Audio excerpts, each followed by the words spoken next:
The alarm bells rang across the mining colony of Kepler 442b just as the twin suns began to set. Hannah dropped her plasma drill and looked up from the deep pit where she had been working all day. The sound meant only one thing. The Vectri were coming to make their monthly selection. Around her, the other human workers stopped what they were doing. Their faces showed the same fear that Hannah felt in her stomach. Someone would not be going home tonight. Someone would be taken to feed the dragon that lived in the forbidden sector. Timon, her older brother, climbed down into the pit where Hannah stood. His work clothes were covered in the blue dust that came from mining deuterium crystals. His face was dirty, but his eyes were clean and worried. "Stay close to me," he whispered to his sister. "Maybe they will not see you if you hide behind the bigger workers." Hannah nodded, but she knew it would not matter.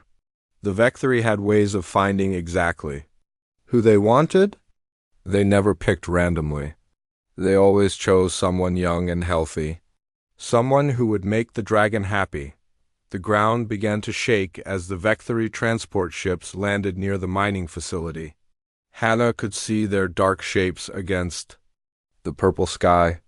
The ships looked like giant metal insects with too many legs and glowing red eyes. "All workers report to the main assembly area immediately," came the voice over the communication system. The voice belonged to Commander Vextal, the Vectri officer who controlled their mining colony.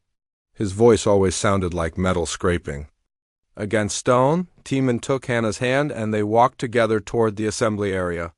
Around them, hundreds of other human workers did the same thing. Men and women who had spent their whole lives digging crystals from the ground for their alien masters. People who knew that any day might be their last day. Kyung joined them as they walked. He was Timon's best friend and had worked in the mines for 5 years. He was only 22, but he looked much older. The hard work and bad air in the mines made everyone age quickly. "I heard they need the sacrifice earlier this time," Kyung said quietly. "The dragon has been making more noise. The Vectri think it is getting hungry." Hannah felt her brother's hand squeeze hers tighter. She was 16 years old and small for her age. She knew this made her exactly the kind of person the Vectri liked to choose. The assembly area was a large, flat space in front of the main mining building. Bright lights made everything look harsh and cold. The human workers stood in neat rows like they had been taught. Nobody spoke. Nobody moved unless they had to. Commander Vextal stepped off his transport ship. He was tall and thin like all Vectri. His skin was gray and smooth like a snake. His eyes were large and black and showed no emotion at all. Behind him came 6 Vectri soldiers carrying energy weapons. "Humans," Commander Vextal said in his terrible voice, "the great Nethys dragon requires another offering. The beast grows restless in the forbidden sector. It demands fresh meat to keep it calm." Hannah felt sick. She had heard stories about the dragon from workers who had been on the colony longer. They said it was as big as a building and had teeth like swords. They said it could breathe fire hot enough to melt metal. They said it had been guarding the forbidden sector for hundreds of years. The forbidden sector was where the most valuable crystals could be found. Crystals that could power faster than light travel.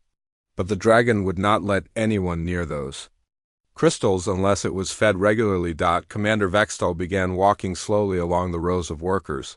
His black eyes looked at each person carefully. When he stopped in front of someone, that person would start to shake with fear.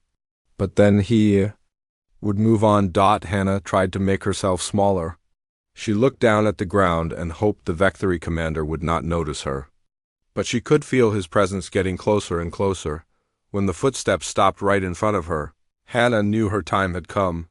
She looked up slowly and saw Commander Vextal staring down at her with his terrible black eyes. "This one," he said, pointing one long gray finger at Hannah. "She will satisfy the dragon." "No," Timon shouted and stepped forward. "Take me instead. I am bigger and stronger." 2 Vectri soldiers immediately grabbed Timon and held him back. One of them pressed the barrel of an energy weapon against his head. "You will watch your sister die," Commander Vextal said to Timon. "And you will remember that this is what happens to humans who do not follow orders." Hana felt hands grabbing her arms. The Vecthory soldiers were surprisingly strong. Their gray skin felt cold and smooth like touching a dead fish. She did not cry or scream. She had promised herself long ago that she would not give the aliens the satisfaction of seeing her afraid. "I will find you," Timin called out as the soldiers dragged Hana toward their transport ship. "I will come for you." But Hana knew that no one had ever returned from the Forbidden Sector. The dragon ate everything that was brought to it. She would be dead before morning. The inside of the Vecthory transport ship was dark and cold. Metal chains were attached to the walls and floor. The soldiers chained Hana's hands and feet so she could not move. Then they left her alone in the darkness. As the ship took off, Hana thought about her brother and her friend Kyung. She thought about the home she would never see again on distant Earth. She thought about her parents who had died in the mines when she was little, but mostly she thought about the dragon. What would it look like? Would it kill her quickly, or would it play with her first like a cat plays with a mouse? Would she be brave when the time came to die? The transport ship flew for 30 minutes before it began to land. Through a small window, Hana could see a landscape of black rocks and red sand. Steam rose from cracks in the ground. This was the Forbidden Sector. This was where she would die. The soldiers dragged her off the ship and toward a large stone altar that sat in the middle of a circular clearing. The altar was old and covered with strange symbols. Dark stains covered its surface. Hana did not want to think about what had made those stains. They chained her to the altar with heavy metal bonds. The chains were attached to iron rings that had been carved into the stone itself. Hana pulled at them, but they did not move even a little bit. "The dragon will come when it smells fresh meat," Commander Vextal said. "You should feel honored. Your death will keep the beast happy for another month." The Vecthory soldiers and their commander returned to their ship. Within minutes, Hana was alone in the Forbidden Sector. The only sounds were the wind blowing across the rocks and the distant rumbling that came from deep underground. Hana looked up at the strange stars in the alien sky. She thought about Timin and hoped he would not do anything stupid trying to rescue her. She thought about all the other people who had died on this altar before her, but she did not cry. She would not give up hope until the very end. Humans were good at surviving.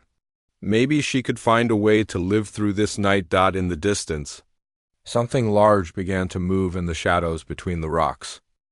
The rumbling sound grew louder as something massive moved through the rocks toward the altar. Hana could feel the vibrations through the stone beneath her. Each step made small pebbles roll down from the cliffs above. She tested her chains one more time, but they held firm.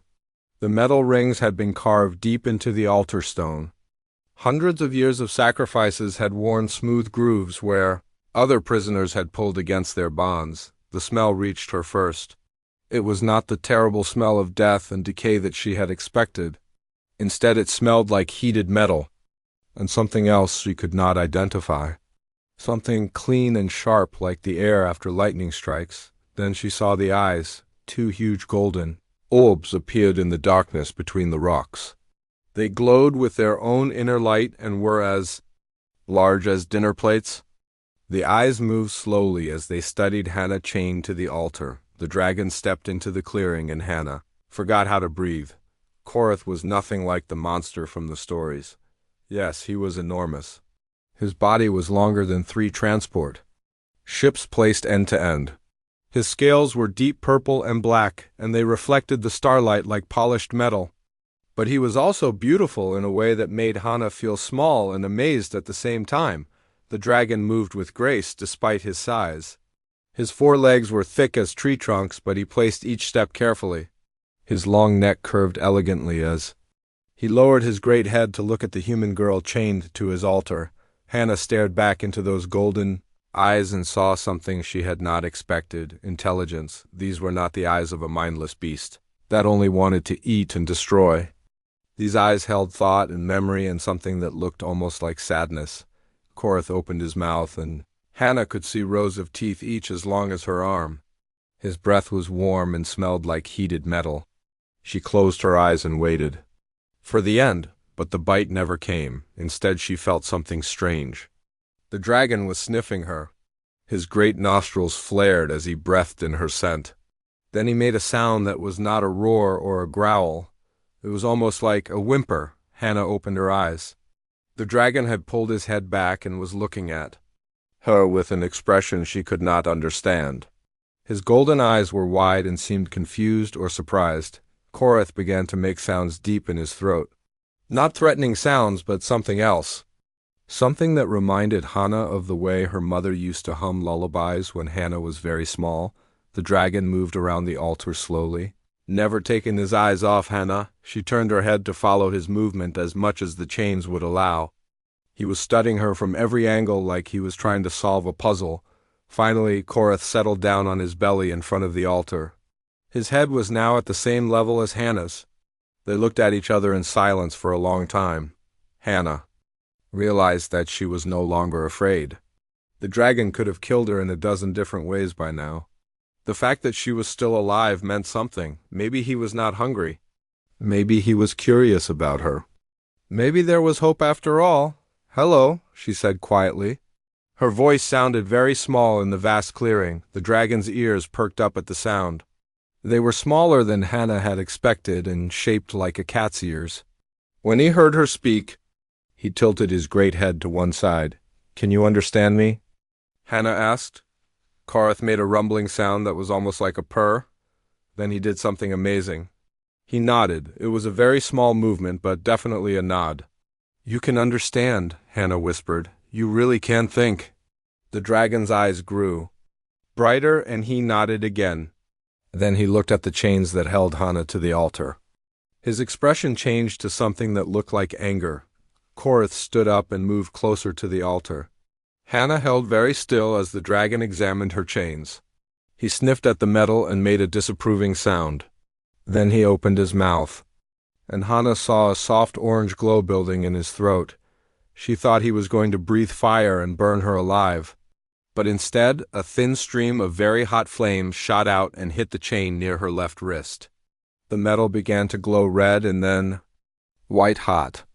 In seconds, it melted through completely. The dragon did the same thing to each of her other chains. He was very careful to aim the flame so it would not hurt her.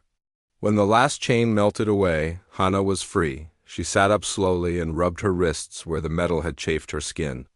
The dragon watched her carefully, as if making sure she was not injured.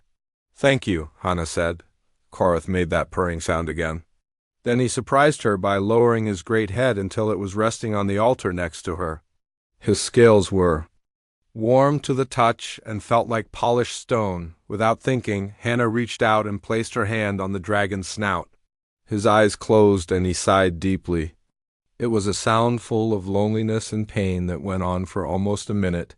Hannah realized that this ancient creature had been alone for a very long time.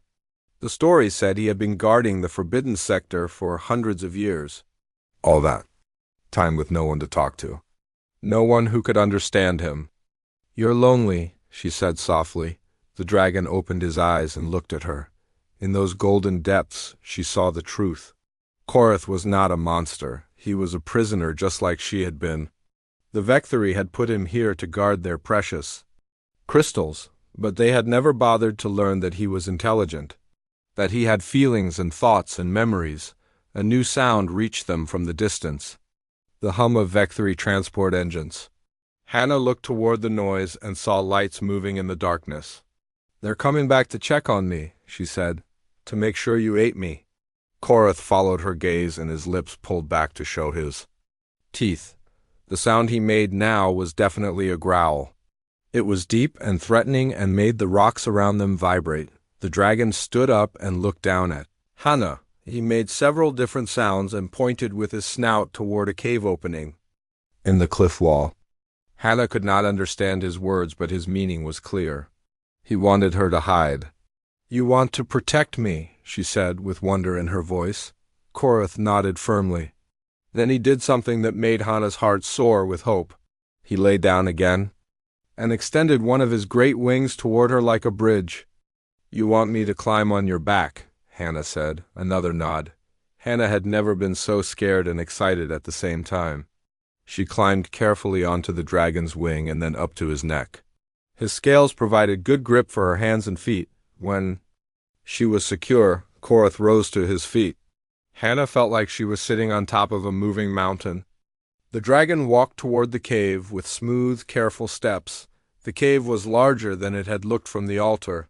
Inside, Hannah could see that someone had been living here for a long time. There were piles of soft material that might have been bedding. There were strange objects that could have been tools or art. On the walls were marks that looked almost like writing. Korath lowered himself so Hannah could climb down. Then he used his body to block the cave entrance. Anyone looking from outside would only see a sleeping dragon. They would not see the human girl hidden safely inside. The Vecthury transport ships flew overhead, their lights sweeping across the clearing and the altar. Hannah heard voices speaking in the alien language. They sounded confused. Commander Vextal's voice came through clearly, even though Hannah could not understand his words. He sounded angry and puzzled. The chains were melted. The altar was empty. But there was no sign of blood or bones. After an hour of searching, the Vecthury ships flew away. Korath waited until their lights had completely disappeared before moving away from the cave entrance. Hannah stepped outside and looked up at the dragon who had saved her life. In the starlight, his scales looked like they were made of liquid metal. "Thank you," she said again. "I don't know why you helped me, but thank you." Korath lowered his head and touched his snout gently to her shoulder. Then he made a series of sounds that were different from before, softer, more complex. Hannah listened carefully and realized he was trying to communicate something important. Something about himself? Something about why he had saved her. She sat down on a flat rock and looked up at the ancient dragon. "We need to find a way to talk to each other," she said. "I think you have a story to tell me." Korath nodded and settled down beside her. His golden eyes were full of sadness and hope, and something that looked like the beginning of friendship. For the first time since leaving the mining colony, Hannah smiled. She was alive. She was free. And she had found the most unlikely friend in the entire galaxy. The first week in the Dragon's Cave was the strangest time of Hannah's life. She learned that Korath was nothing like the stories had described. He was gentle and careful around her. When he brought her food, he placed it down softly so he would not frighten her. When he moved around the cave, he was always aware of where she was so he would not accidentally step on her. The food was another surprise.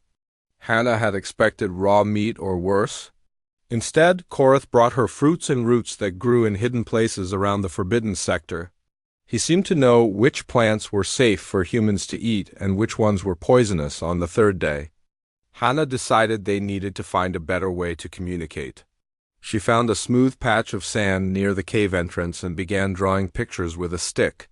First, she drew a simple picture of herself. Then she pointed to herself and said, "Hannah." Several times, Korath watched with great interest. His golden eyes followed every movement of her stick in the sand. When she pointed to herself and said her name again, he made a sound that was almost like, "Ha-na." It was not quite right, but close enough. Then Hannah drew a picture of the dragon. It was not very good, but Korath understood what she meant. She pointed to him and waited. The dragon was quiet for a long moment. Then he made a sound deep in his throat. "Korath," he said slowly. His voice was like distant thunder, but she could understand the words. "Korath," Hannah repeated. "Your name is Korath." The dragon nodded and his eyes grew brighter. It was the first time in hundreds of years that someone had spoken his name. Over the following days, their communication improved rapidly. Hannah was amazed at how quickly Korath learned the human words. His memory was incredible. If she taught him a word once, he never forgot it. Soon they had a basic vocabulary of nouns and simple verbs, but it was not just language that they shared. Korath began showing Hannah around his home. The cave was much larger than she had first realized. It went deep into the mountain and had many chambers. Some were filled with strange objects that Korath had collected over the centuries. Others had walls covered with markings that looked like writing or pictures. In one chamber, Korath showed or something that made Hannah gasp with wonder. The walls were covered with images that seemed to move and change like living paintings. They showed scenes from long ago. Dragons flying through space between the stars. Dragon cities with beautiful buildings made of crystal and metal. Dragon families with adults and children living together in peace. Your people, Hannah said softly. These are your people. Korath nodded sadly. He touched one of the moving pictures with his claw. It showed a female dragon much smaller than him.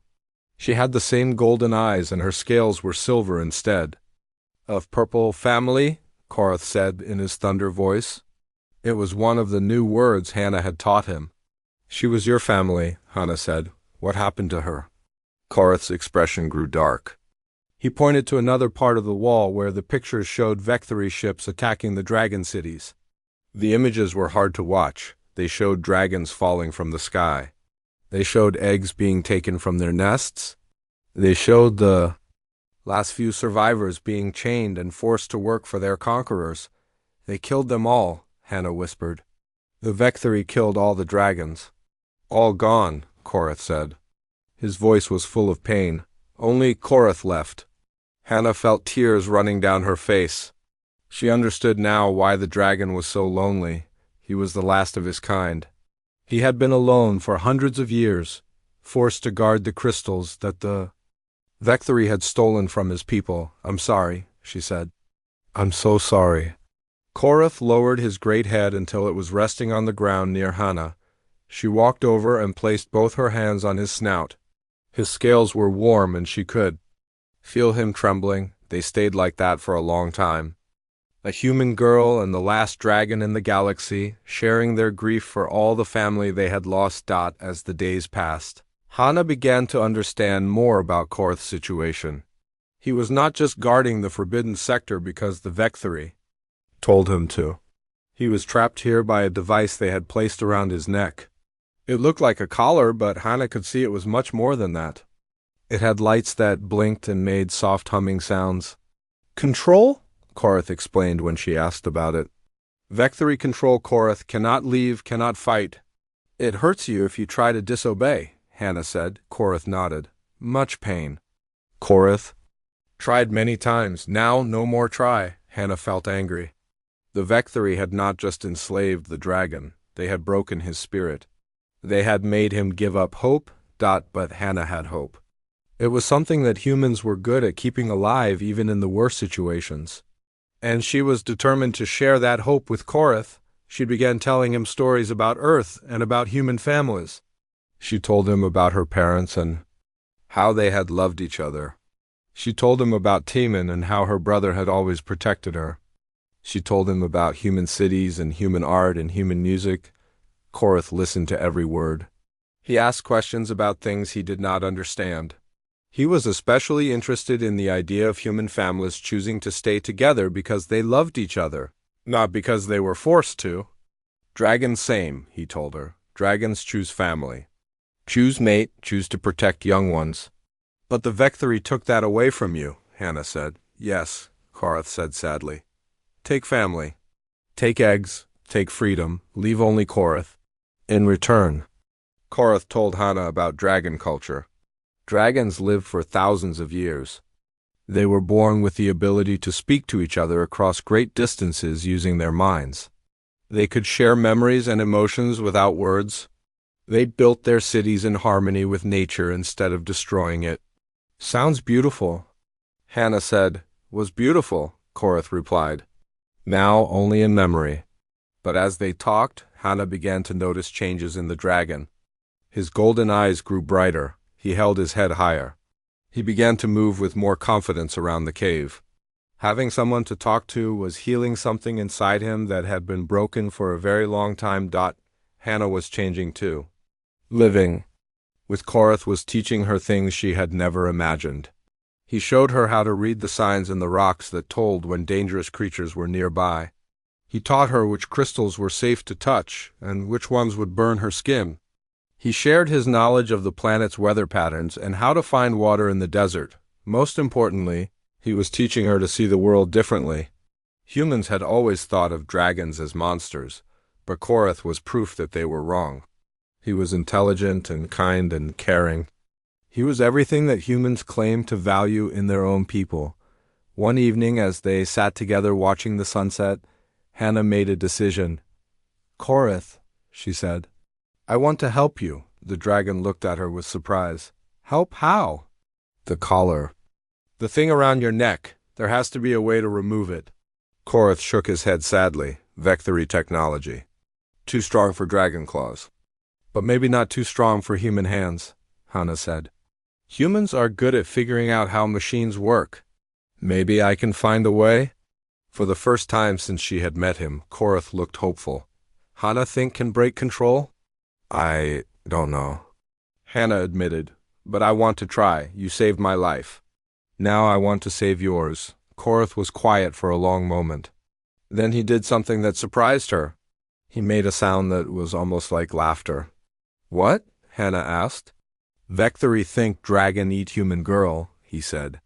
"But human girl save dragon instead," Hannah smiled. "Humans are full of surprises." "Yes," Korath agreed. "Humans very surprising." As the stars came out above them, Hannah began planning. She needed to learn more about Vectory technology. She needed to understand how the control collar worked.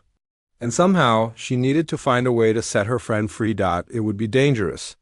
If the Vectory discovered what she was trying to do, they would kill both her and Korath. But Hannah had made up her mind. She would not let her friend spend the rest of his very long life as a prisoner. "Tomorrow we start," she told Korath. "Tomorrow we begin figuring out how to break your chains." The dragon nodded, and his eyes blazed with something that had been missing for centuries: hope. 2 weeks had passed since Hannah began living with Korath. Every day she studied the control collar around his neck, trying to understand how it worked. The device was made of a strange blue metal that stayed cold, even in the desert heat. Tiny lights blinked along its surface in patterns that seemed random, but Hannah suspected they meant something. "Tell me again about the pain," Hannah said as she traced her finger along the collar's edge. She was careful not to press too hard. "When Korath tried to leave Forbidden Sector, collar makes fire inside head," the dragon explained. "Very bad fire. Make Korath fall down and cannot move. And if you try to attack the Vectory, same fire, worse fire. Once Korath tried to bite Commander Vextal. Collar make pain so bad Korath cannot see for many days." Hannah nodded as she made notes in the sund. The collar was clearly reading Korath's thoughts somehow. It knew when he planned to disobey and punished him before he could act. "What about when you saved me?" she asked. "Why did the collar not hurt you then?" Korath thought about this for a moment. Korath not try to disobey. Korath not try to leave, only try to protect. So, it doesn't activate when you're being protective, only when you're being rebellious. Hannah found this very interesting. It suggested the collar had specific programming rather than just causing pain whenever Korath did anything the Vectory might not like. Their conversation was interrupted by a rumbling sound from deep underground. Both Hannah and Korath looked toward the cave entrance where the sound was coming from. "Mining machines," Korath said. "Vectory dig deeper today." "They're getting closer to your cave?" Hannah observed. The mining had been moving steadily toward the Forbidden Sector for the past few days. "Yes, soon they find the deep chambers." "What's in the deep chambers?" Hannah asked. Korath had mentioned them before, but had never taken her there. The dragon's expression grew sad and angry at the same time. "Come, Hannah should see. Hannah should know truth." Korath led her deeper into the cave system than she had ever gone before. The tunnels became narrower and the air grew warmer. Strange crystals in the walls provided a soft blue light that made everything look dreamlike. Finally, they reached a vast underground chamber. Hannah stepped inside and gasped. The walls were covered with thousands of crystal formations. But these were not like the deuterium crystals the humans mined. These crystals were different shapes and colors. They pulsed gently with their own inner light. "They're beautiful," Hannah whispered. "They are eggs," Korath said quietly. Hannah stared at him in shock. "Eggs? These crystals are dragon eggs?" "Dragon eggs turn to crystal when no parent to keep them." Warm, Korath explained. These eggs from Korath's people. Vectari take eggs from nests before dragons could hatch. Leave them here to die. The horror of what she was seeing hit Hannah like a physical blow. The chamber contained thousands of dragon eggs that had crystallized over the centuries. Each crystal represented a dragon that had never been born. A life that had been stolen before it could begin. The mining operation, she said slowly. The crystals they're harvesting? They're not just valuable minerals, they're your people, yes, Korath said with deep sadness. Vectari mined dragon children, use them to power ships. Dragon eggs make very good energy source. Hannah felt sick. Every crystal that the humans had mined was actually a dragon egg. They had been unknowingly participating in genocide.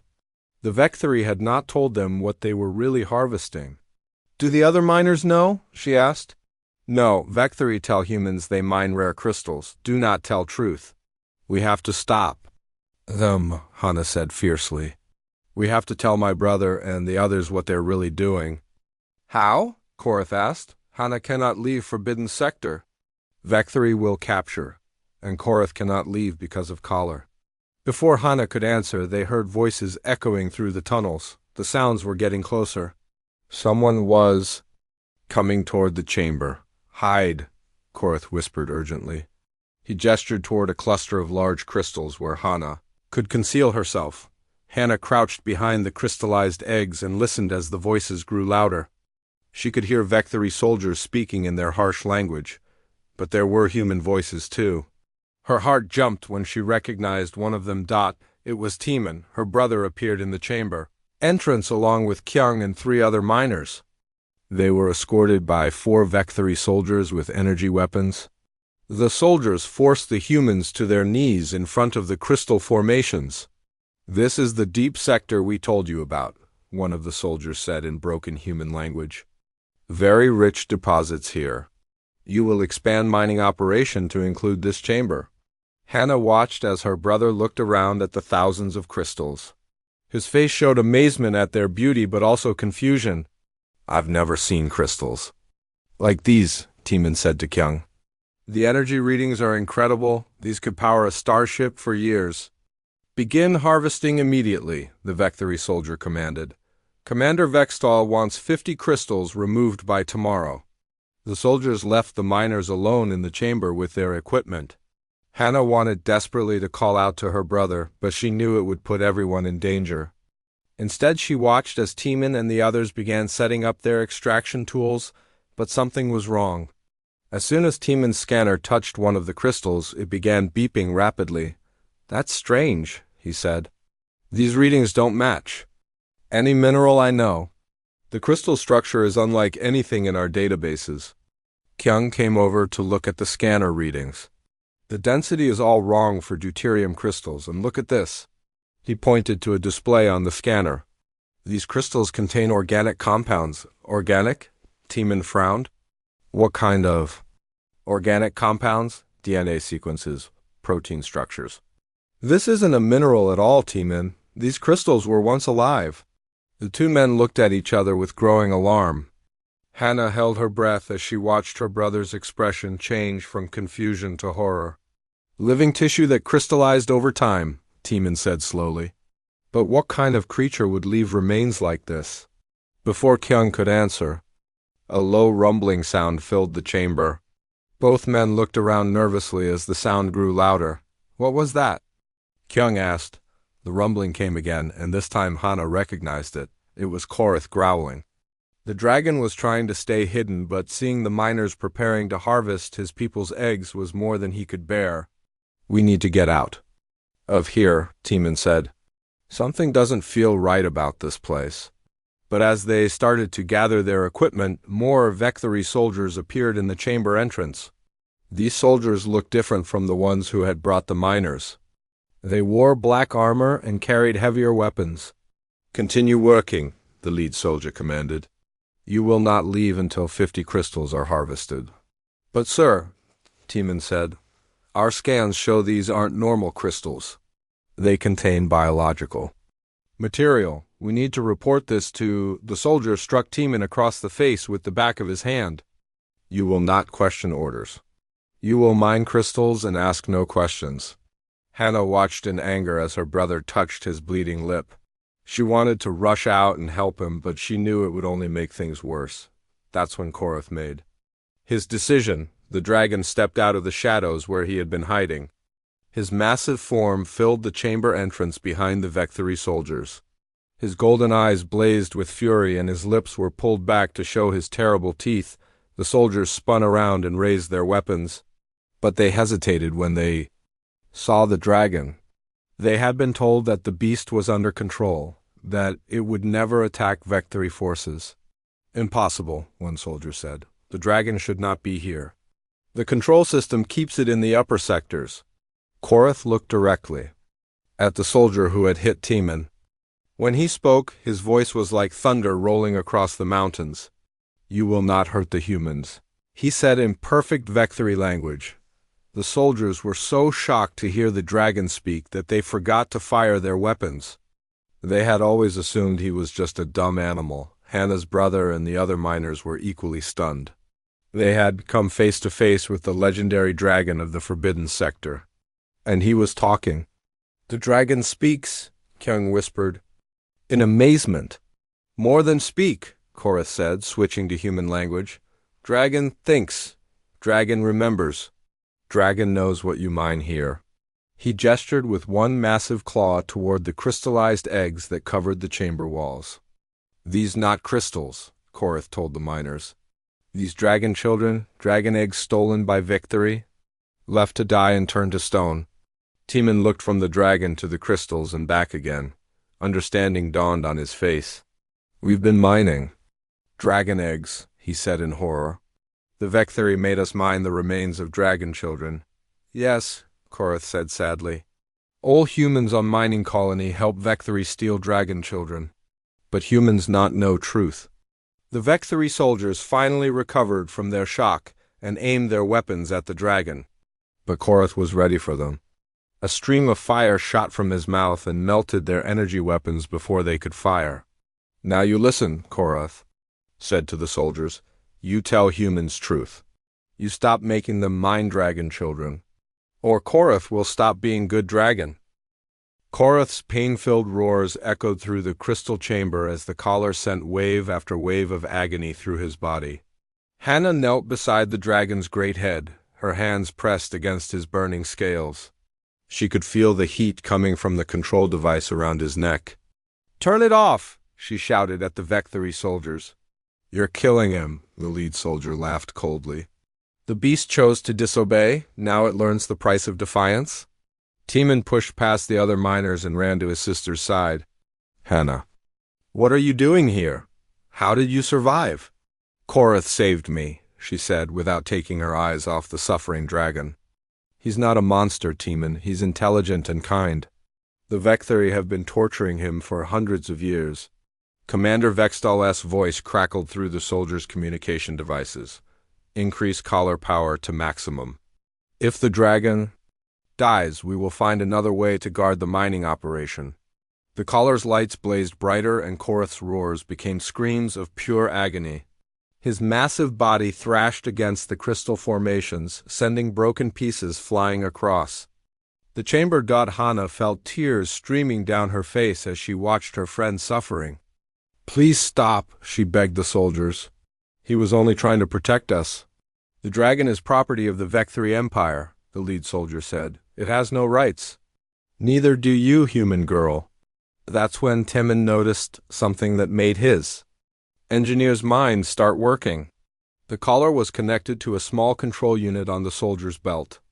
The device had a screen showing the dragon's vital signs and several control buttons. Kyung, Timon whispered to his friend. Look at that control unit. If we could get it ... Kyung nodded understanding. Both men had noticed that the Vecthory soldiers were so focused on the dragon's pain that they were not watching the humans carefully. On my signal, Timon whispered, but before he could act, something unexpected happened. More voices echoed through the tunnels leading to the chamber. Human voices. And they were getting closer. Supervisor Daeho appeared in the chamber entrance along with Medic, Sujin, and a dozen other miners. They all carried mining tools that could be used as weapons. Their faces showed anger and determination. Release the humans immediately. Deho commanded the Vecthory soldiers. The lead soldier turned his weapon toward the new arrivals. Return to your workstations. This area is restricted. Not anymore, Sujin said firmly. We know what you've been making us mine. We know about the dragon eggs. The genocide ends today. Hannah looked at the miners in amazement. You told them? I sent a message through the communication system before the soldiers brought us here, Kyung explained. I told everyone what our scanners had found in the crystals. DNA evidence doesn't lie, Daho said to the Vecthory soldiers. We've been mining the remains of sentient beings. Children who never got to live. We won't be part of your genocide anymore. The Vecthory soldiers raised their weapons, but the miners spread out around the chamber. There were too many humans to cover them all, and the soldiers were clearly not prepared for open rebellion. You will obey or you will die, the lead soldier threatened. No, said a new voice from the chamber entrance. You will surrender or you will burn. Everyone turned to see a small figure standing in the doorway. It was Hannah, but not the Hannah who knelt beside the dragon. This was a second person who looked exactly like her. The real Hannah stared in confusion until she realized what she was seeing. Korath had created an illusion. Even through his pain, the dragon was using his mental powers to project an image of Hannah standing in the doorway. The illusion spoke again in Hannah's voice. I am the dragon's bonded partner. I share his power and his anger. Release him now or face the consequences. The Vecthory soldiers were clearly confused. How could the human girl be in two places at once? Their training had not prepared them for this situation. While they hesitated, Timon made his move. He lunged forward and grabbed the control unit from the lead soldier's belt. The soldier tried to stop him, but Kyung and two other miners tackled the alien to the ground. How do I turn it off? Timon shouted as he examined the device. Red button, Korath gasped between waves of pain. Red button, stop collar. Timon found the red button and pressed it. Immediately the collar's lights went dark and Korath's screams stopped. The dragon's breathing was ragged, but he was no longer in agony. The lead soldier struggled to his feet and reached for his backup weapon, but he never got the chance to draw it. Korath's great head snapped forward and his jaws closed around the soldier's torso. There was a terrible crunching sound and then silence. The other Vecthory soldiers backed away in terror. They had never seen the dragon actually kill anyone before. The control collar had always prevented him from fighting back. Korath free, the dragon said as he lifted his head. His golden eyes blazed with fury and freedom. No more Vecthory control. No more pain. The illusion of Hannah faded as Korath focused his energy on standing up. His legs were shaky from the torture, but his will was strong. He looked down at the remaining soldiers with death in his eyes. You have three choices, he told them in their own language. Run, surrender, or die like your friend. Two of the soldiers chose to run. They dropped their weapons and fled through the tunnels as fast as they could. The third soldier, younger than the others, threw down his weapon and raised his hands. I surrender, he said in broken human language. I not want to die. Hannah stood up and walked over to the surrendering soldier. What's your name? I am called Bakhtar, the young Vecthory replied. I only soldier for 3 months. I not know about dragon eggs. I thought mining was for minerals only. There are others like you, Hannah said. Vecthory who don't know the truth about what your empire does. Bakhtar nodded sadly. Many soldiers not know. Empire tells us we mine rare crystals. They not say crystals are children. Deho stepped forward. We need to shut down the mining operation completely. No more harvesting of the dragon eggs. Agreed, Timon said, but the Vecthory won't just let us stop. They'll send more soldiers, bigger weapons. Then we fight, Sujin said firmly. We can't go back to mining dragon children. Not now that we know the truth? Korath lowered his great head to look at the assembled humans. Korath will fight with humans. Dragon has waited long time for revenge against Vecthory. We'll need a plan, Deho said. The main command center controls all mining operations. If we can take it, Korath knows all Vecthory positions in Forbidden Sector, the dragon offered. Dragon has watched them for many years. Can tell humans where to attack. Hannah looked around at the faces of the miners. These were ordinary people who had never fought in a war, but they were angry and determined. Learning the truth about the dragon eggs had changed them. What about the other mining colonies? She asked. There are thousands of humans working for the Vecthory across this sector. Do they know what they're really mining? We send message to all colonies, Kyung suggested. Tell them truth about dragon eggs. Maybe they will join rebellion. Good idea, Teeman agreed. But first we need to secure this colony. The Vecthory Command Center has the main communication array. Korath stood to his full height and spread his wings. Even in the large crystal chamber, he seemed enormous. Korath can reach Command Center quickly. Can destroy Vecthory defenses. No, Hannah said firmly. We do this together. Humans and dragon working as partners, not dragon doing everything alone. The ancient dragon looked down at the small human girl who had become his closest friend. Hannah is wise. Dragons and humans, stronger together than apart. Daeho began organizing the miners into groups. Some would secure the mining equipment to prevent the Vecthory from using it. Others would spread word of the rebellion to human workers in other sectors.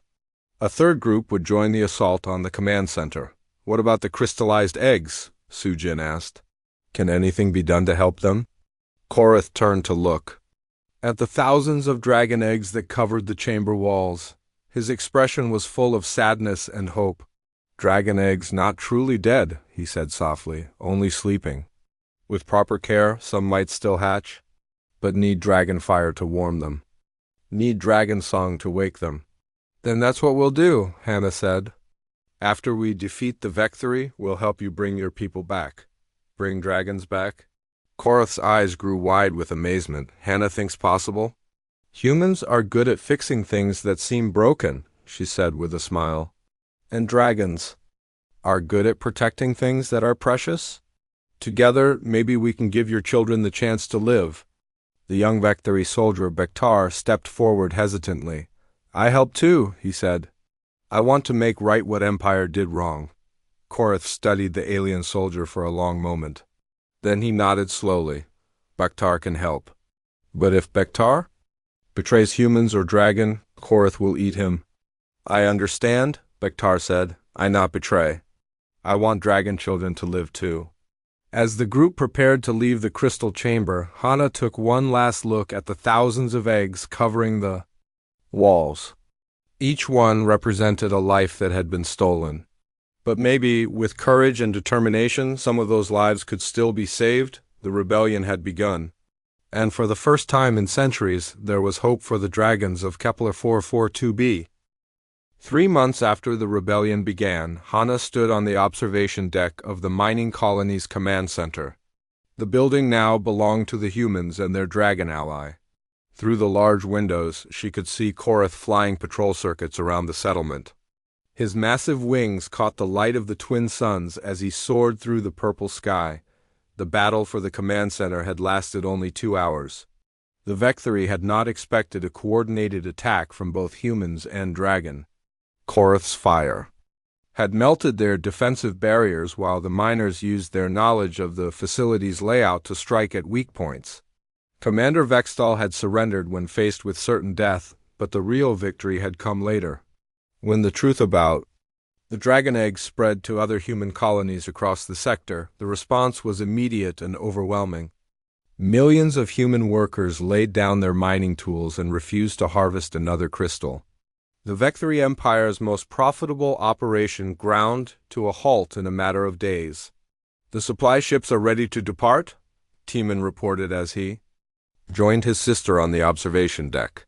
His engineering skills had proven invaluable in converting mining equipment into transportation for the crystallized eggs.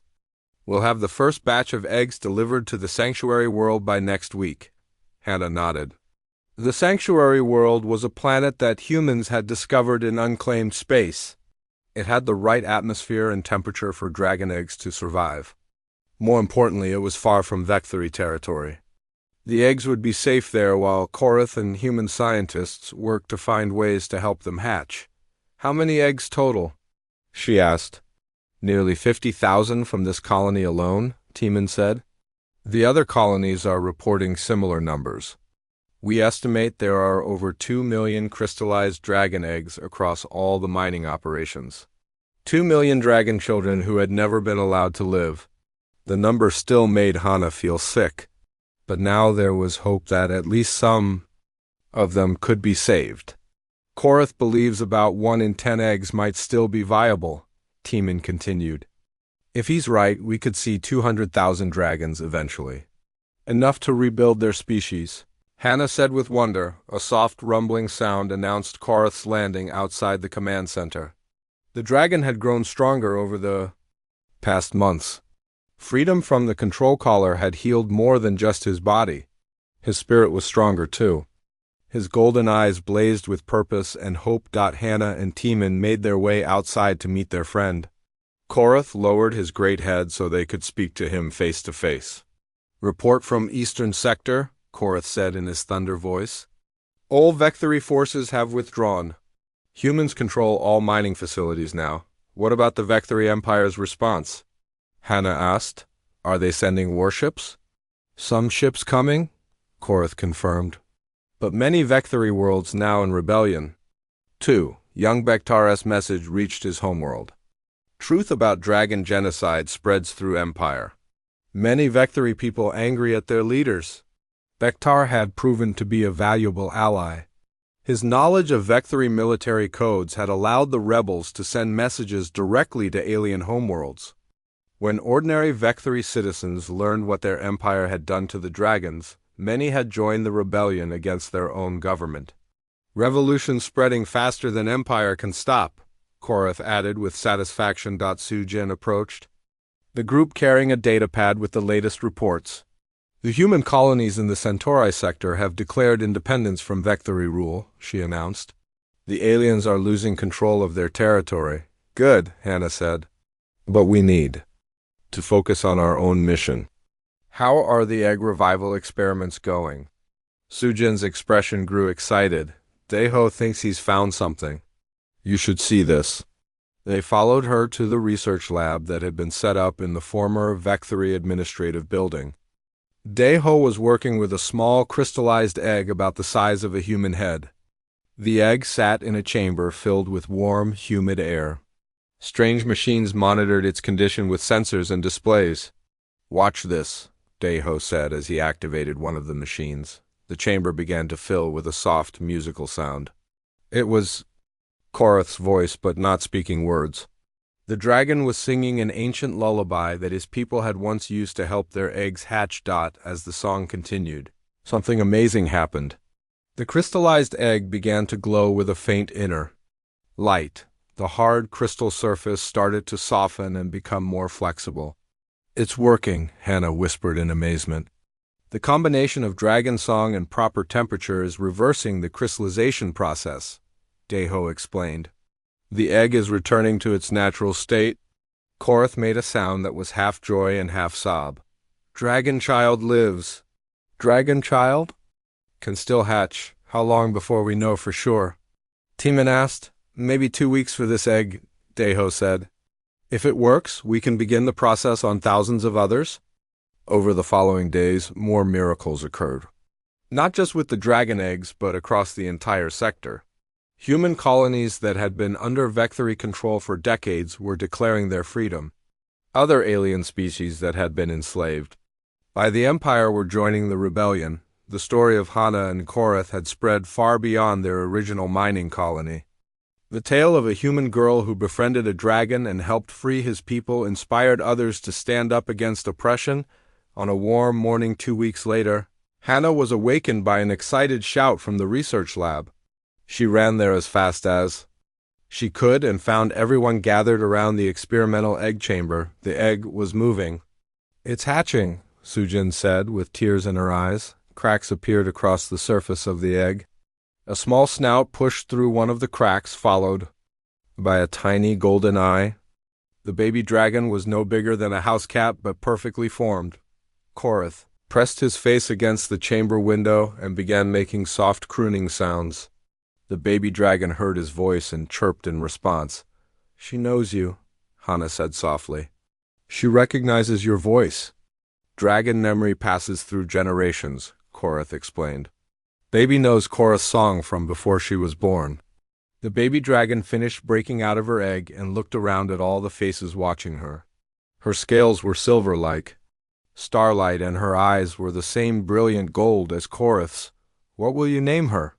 Hana asked. Korath thought for a moment. "Her name is Hope," he said, "because she is hope for all dragons, hope for future." Over the following months, more eggs began hatching. Not all of them survived the process, but enough did to prove that the dragon species could be saved. Young dragons filled the sanctuary world with their songs and their laughter. Hana found herself spending more and more time at the sanctuary, learning to care for the dragon children. They were curious and playful, much like human children. They loved to explore and ask questions about everything they saw. Korath proved to be a devoted father figure to all the young dragons. He taught them about their history and their culture. He made sure they knew about the sacrifice their real parents had made. But he also taught them about hope and friendship and the humans who had helped save them 2 years after the rebellion. Hana stood in a great hall on the sanctuary world. She was no longer the frightened 16-year-old girl who had been chained to an altar.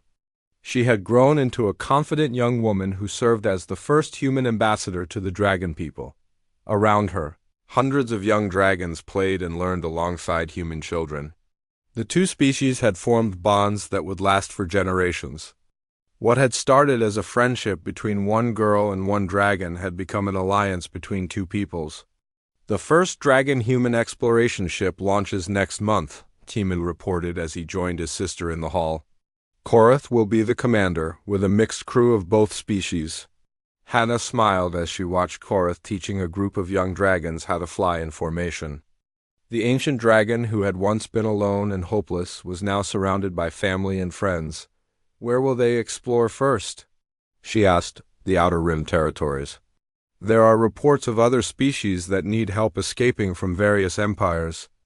Korath wants to offer them the same chance we gave the dragons." "That sounds like him," Hana said with pride. "Always thinking about protecting others." Hope, the first dragon to hatch from the revival program, landed gracefully beside Hana. The young dragon was now the size of a horse, and her silver scales gleamed like polished metal. "Hana, friend," Hope said in her musical voice. "Korath, father, says we go to Starflying soon. Will you come with Dragon Family?" Hana reached out and stroked Hope's snout. "I wouldn't miss it. We're all family now."